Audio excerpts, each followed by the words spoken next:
Hello everyone, देखिए next topic करते हैं inter convergence of kinetic energy and potential energy during the fall of a ball. तो देखो जरा सिंपल सी कहानी ये है कि मान लीजिए ये एक हाइट पे मान लीजिए एक बॉल रखी हुई है, ठीक है, और जिसका मास कितना है m है, ठीक है। तो ऑब्वियसली बात है यहाँ इसकी इनिशियल वेलोसिटी क्या है, 0 है, और जब ये नीचे फॉल करेगी तो जस्ट रीचिंग द ग्राउंड इसकी फाइनल वेलोसिटी कुछ होगी।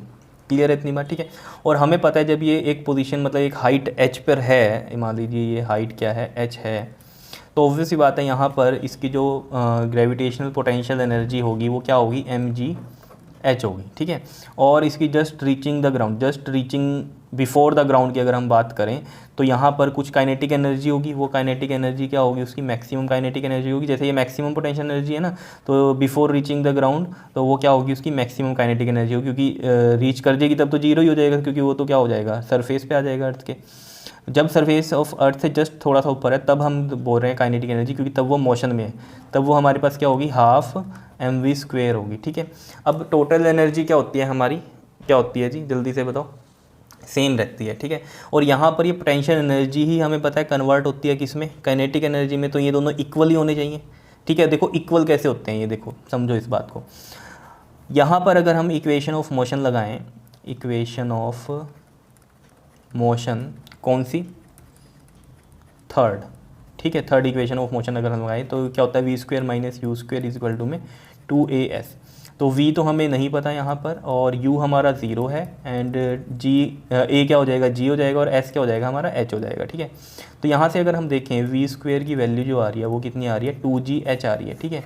तो अगर हम यहाँ देखें काइनेटिक एनर्जी में तो ये हाफ m और v² की वैल्यू कितनी आ जाएगी, 2gh। तो यहाँ से देखो ये 2 से 2 कट गया, देख लो यहाँ पर mgh आ रही है कि नहीं आ रही है। और ये यानी कि काइनेटिक एनर्जी जो mgh की इक्वल आई है, यही क्या है हमारे पास, पोटेंशियल एनर्जी है। तो देख लो यानी कि काइनेटिक एनर्जी क्या है, इक्वल है पोटेंशियल एनर्जी के। मतलब जब पोटेंशियल एनर्जी यहाँ पर क्या है, मैक्सिमम है, यहाँ काइनेटिक एनर्जी क्या है, 0 है, ठीक है। और जब वो यहाँ पर जस्ट रीचिंग द ग्राउंड की बात हम कर रहे हैं, बिफोर द ग्राउंड, तो काइनेटिक एनर्जी मैक्सिमम होगी, ठीक है। तो वो जो काइनेटिक एनर्जी मैक्सिमम जो पूरी की पूरी कन्वर्ट होगी अब पोटेंशियल एनर्जी में, तो वो उतनी ही होनी चाहिए ना जितनी पोटेंशियल एनर्जी थी, क्योंकि टोटल एनर्जी तो क्या होती है हमारी, कांस्टेंट होती है, वो तो नहीं बढ़ या घट सकती। तो अगर वो हम कह रहे हैं पूरी की पूरी चेंज हो रही है, तो यानी कि जो पोटेंशियल एनर्जी थी वही काइनेटिक एनर्जी होनी चाहिए। तो हमने काइनेटिक एनर्जी की देख ली हमने वैल्यू की, वही आ रही है जो पोटेंशियल एनर्जी की थी, तो पूरी की पूरी चेंज हो रही है। क्लियर है इतनी बात, समझ में आ रही है या नहीं, ठीक है।